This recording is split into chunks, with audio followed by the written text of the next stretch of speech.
సహోదరి సహోదరులు, ఈరోజు నీ జీవితంలో చాలా అసాధ్యాలు ఉన్నాయి. నా వల్ల కాదు, నా వల్ల కాదు, నా వల్ల కాదు అని నువ్వు అంటున్నావు. కానీ దేవుని వాక్యాన్ని నువ్వు చదువు, దేవుని వాక్యాన్ని నువ్వు ధ్యానించు, దేవుని వాక్యానుసారంగా నువ్వు జీవించు. ఏం జరుగుతుంది? అసాధ్యంగా ఉన్నటువంటి దాన్ని నువ్వు సాధ్యపరచుకోగలవు.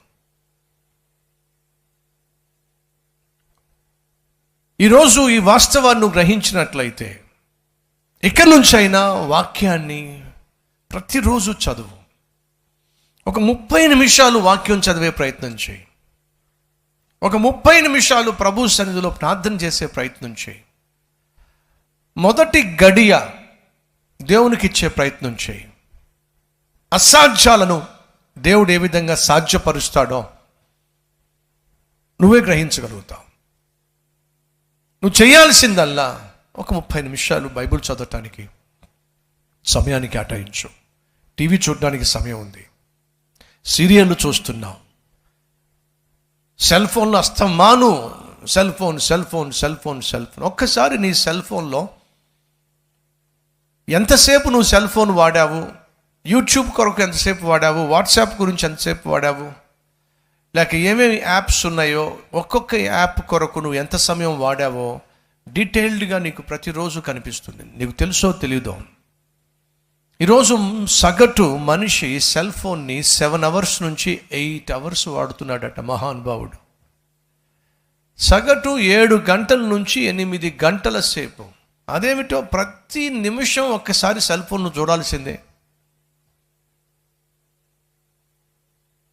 ప్రతి నిమిషం నువ్వు ఉద్యోగం చేస్తున్నా పక్కకు చూడాల్సిందే, ప్రయాణం చేస్తున్నా చూడాల్సిందే, బస్సులో కూర్చున్నా అస్తమాను సెల్ ఫోన్ అస్తమాను సెల్ ఫోన్. ఇది మనిషి ఈరోజు సెల్ ఫోన్కి అడిక్ట్ అయిపోయాడు. భర్త లేకుండానే సరే భార్యలు బ్రతకగలరు, కానీ సెల్ ఫోన్ లేకపోతే బ్రతికే ఛాన్స్. అమ్మ మీరేమనుకోకండి, ఒకసారి ఇలా ప్రశ్నిస్తాను, మీకు మీ ఆయన కావాలా సెల్ ఫోన్ కావాలా? వాడేందుకు, నాకు సెల్ ఫోన్ ఉంటే చాలు. మరి మీ సంగతి ఏమిటి? ఒకవేళ మీకు ఈ ఆప్షన్ ఇస్తే సెల్ ఫోన్ కావాలా, మీ ఆవిడ కావాలా? మాట్లాడరేమండి? అలా చెప్పగలిగిన ధైర్యం కూడా మాకు లేదు బ్రదర్. అవునా? తండ్రి కావాలా సెల్ ఫోన్ కావాలా అడగండి కొడుకునే. పైకి అంటాడు, పైకి మీరే కావాలి, లోపల సెల్ ఫోన్ కావాలి. అది ఈరోజు పరిస్థితి.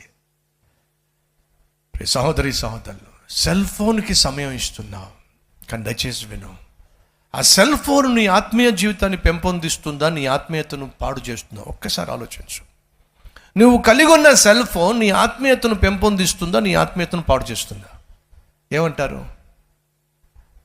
ఎంతమంది ఈరోజు నాతో ఒప్పుకుంటారు, బ్రదర్ వాస్తవంగా సెల్ ఫోన్ ఆత్మీయతను పెంపొందించటం కంటే ఆత్మీయతను పాడు చేస్తుంది, అది వాస్తవం అని చూపిస్తారా? ఆహా, మీరు ఎంత మంచోరండి. మీ అంతటా మీరే ఒప్పుకుంటున్నారు సెల్ ఫోన్ నా ఆత్మీయతను పాడు చేస్తుంది. మరి పాడు చేస్తున్న దాంతో పడుకుంటావు, పాడు చేస్తున్న దాన్నే పట్టుకుంటావు, పాడు చేస్తున్న దానికోసమే పరుగులు తీస్తావు. జయించాలి. ఓ భక్తుడు సెలవిచ్చాడు, నీ జీవితంలో జయాన్ని నువ్వు చూడాలి అంటే మొదటిగా నువ్వు కప్పుకున్న దుప్పటి పైన నీకు విజయం కావాలి అన్నాడు. అది ఒకప్పుడు మాట. సోమరితనాన్ని జయించాలి అంటే మొదటిగా నువ్వు చేయాల్సిందని తెలుసా? నువ్వు కప్పుకున్న దుప్పటిని జయించాలి. ఆ దుప్పటిని పక్కన పడేసి లేచావంటే సోమరితనాన్ని జయించగలం. ఈరోజు చాలామందికి ఆ దుప్పటిని కూడా జయించటం, ఆ మీద లాక్కుంటూ ఉంటారు, ఇంకా మీదకి లాక్కుంటూ ఉంటారు, ఇంకా మీదకి లాక్కుంటూ ఉంటారు. దుప్పటిని కూడా నువ్వు జయించలేకపోతున్నావు. ఈరోజు అంతకంటే ప్రమాదకరమైనది దాపురించినది సెల్ ఫోన్. బ్రతకగలవా సెల్ ఫోన్ లేకుండా ఒక 1 వీక్? నీ వల్ల అవుతుందా? అంతగా సైతాను సెల్ ఫోన్ని నీ జీవితానికి ముడిపెట్టేశాడు, బంధం ఏర్పాటు చేసేసాడు. బైబిల్ లేకుండా బ్రతకగలను కానీ సెల్ ఫోన్ లేకుండా బ్రతకలేను అనే స్థాయికి నేను తీసుకెళ్ళిపోయాడు. క్షేమం కాదు సుమా. సహోదరి సహోదరులు వింటున్నారా?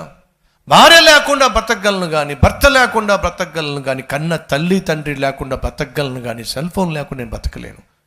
బైబిల్ లేకుండా బ్రతకగలను, ప్రార్థన లేకుండా బ్రతకగలను, దేవుడే లేకుండా బ్రతకగలను కానీ సెల్ ఫోన్ లేకుండా బ్రతకలేను అనే స్థితికి నిన్ను నన్ను మనల్ని సైతాను దిగజార్చి వేస్తున్నాడు. అది వాస్తవం. క్షేమం కాదు సుమా. ఈరోజు సెల్ ఫోన్ నీకు ఆత్మీయతను పెంపొందించటల్లా మరి ఆత్మీయతను పాడు చేస్తుంది. కాబట్టి ఆత్మీయతను పాడు చేసేటటువంటి సెల్ ఫోన్తో ఎంత దూరంగా ఉంటే అంత మంచిది, ఎంత తక్కువగా వాడితే అంత మంచిది. ప్రియ సహోదరి సహోదరులు, ఈరోజు ఒక్కొక్కరి దగ్గర 2-3 సెల్ ఫోన్స్ ఉంటున్నాయి కానీ ఒక్క బైబిల్ కూడా ఉండటం లేదు. వాస్తవమా కాదా? ఈరోజు మీరు వస్తూ మీతో పాటు సెల్ ఫోన్ తీసుకొచ్చారు కానీ బైబిల్ తీసుకురాలా. వాస్తవమా కాదా? ఎందుకని? బైబిల్ కంటే సెల్ ఫోనే బెటరు. జాగ్రత్త, సెల్ ఫోన్ నిన్ను పాతాళానికి తీసుకెళ్తుంది, బైబిల్ నిన్ను పరలోకానికి తీసుకెళ్తుంది. పాతాళానికి తీసుకెళ్లే సెల్ ఫోన్నే పట్టుకున్నావు అనుకో, అది పాతాళానికి తీసుకెళ్తుంది. కానీ పరలోకానికి తీసుకెళ్లే భక్తుడు సెలవిచ్చాడు, యవ్వన ప్రాయంలో ఈ బైబిల్ని మనం మోస్తే వృద్ధాప్యంలో ఈ బైబిల్ మనల్ని పరలోకానికి మోసుకెళ్తుంది. కల్వరి టెంపుల్ సంగమా, మీరు దేవుని మందిరానికి వస్తున్నప్పుడు బైబిల్ని మీ చేతుల్లో పట్టుకొని రావడం నిర్లక్ష్యం చేయకండి.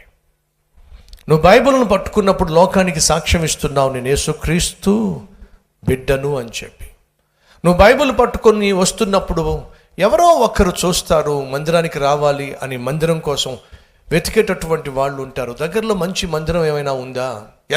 ఎన్నిసార్లు ఎన్ని సాక్ష్యాలు మనం వెళ్ళా.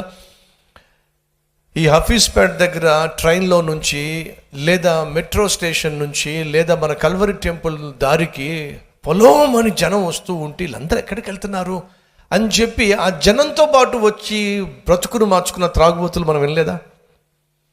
బ్రతుకులు మార్చుకున్న తిరుగుబోతులు మనం వినలేదా? బైబిల్ని పట్టుకుని వచ్చేస్తూ ఉంటే వీళ్ళందరూ ఏ మందిరానికి వెళ్తున్నారు అని చెప్పి మీతో పాటు వచ్చి జీవితాలు మార్చుకున్న వాళ్ళు ఎంతమంది సాక్ష్యం ఇవ్వలా? సో దయచేసి బైబిల్ని నామోషిగా ఫీల్ అవ్వకండి, బైబిల్ని తీసుకురావడం సిగ్గుగా ఫీల్ అవ్వకండి. పాడు చేసే మొబైల్ ఫోన్ని ఎంతో అందంగా అలంకరిస్తున్నారే, బాగు చేసే ఈ పరిశుద్ధ గ్రంథాన్ని చేతబట్టుకోవడం ఎప్పుడు కూడా సిగ్గుగా భావించకండి. ఇక నుంచి నేను కల్వరి టెంపుల్కి వస్తున్నప్పుడు ఖచ్చితంగా నా చేత్తో బైబిల్ తీసుకొస్తాను అన్నవారు ఒకసారి చూపిస్తారా?